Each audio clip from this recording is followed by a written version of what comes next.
everyone, it's Harold Fisher, WHUR News with Politics 963, all things political. I'm here with Howard University political science professor, Dr. Niambi Carter. Doc, got a lot of stuff on the plate right now. It's been a very, very busy week, but first let's start with the latest. The acting DEA chief has come out against President Trump's statements about not protecting the heads of suspects as they're loaded in police cars. This is not the first objection, but it is the latest. Your thoughts about that? Well, I think it's really important. We have our top law enforcement official, our president, really telling local law enforcement and others that it's okay to harm people in their custody. And against the backdrop of real murders that happen, abuse, harassment, maulings, taserings, all of these things that have been caught on film that we've been aware of, you can't have that kind of message going around. So I think it was a responsible thing to do.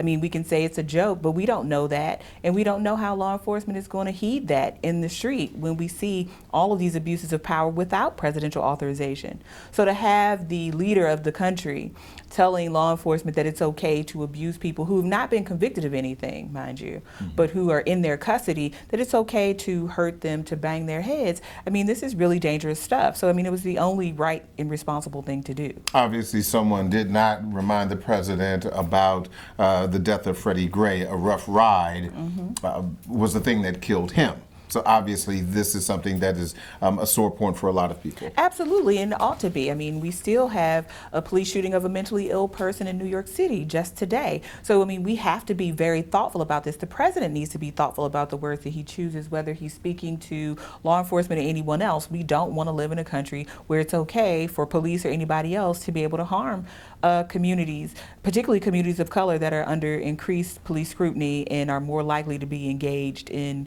arrests. Let's talk a little bit about Anthony Scaramucci. He was in about a week and a half or so ago. Now he's out. Are you surprised? I am, only because that kind of brash language has been shown to not be frowned upon by Donald Trump. So I was surprised that he resigned so quickly or was asked to leave so quickly. That said, he certainly didn't have the temperament, and I think we were in for another sort of Spicer kind of moment where Sean Spicer wasn't necessarily as brash as Scaramucci, but he certainly didn't like the media very much, and he certainly didn't like the hard questions.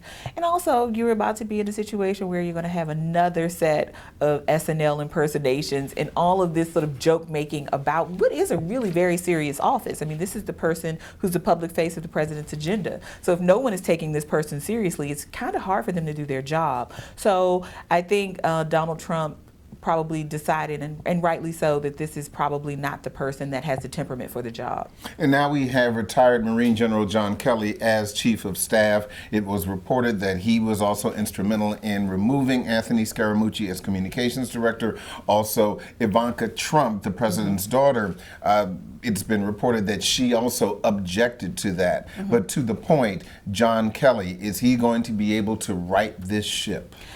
We'll see, right? John Kelly has been in the government for a long time. He served under President Obama.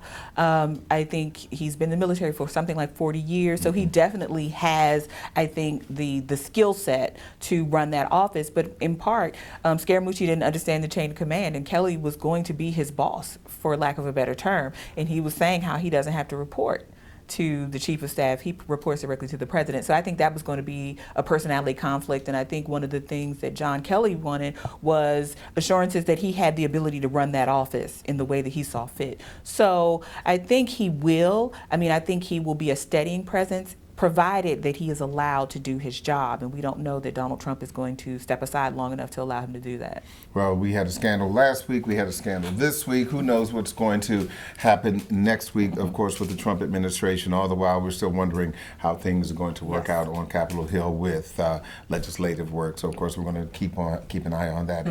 Dr. Niambi Carter, Howard University political science professor, thank you so much for joining me. I appreciate it. Thank you, Harold. And, of course, don't forget to catch us on all of our social media platforms. Don't forget about Instagram, on Facebook, and on Twitter, Politics 963. And of course, the hashtag is Stay Woke.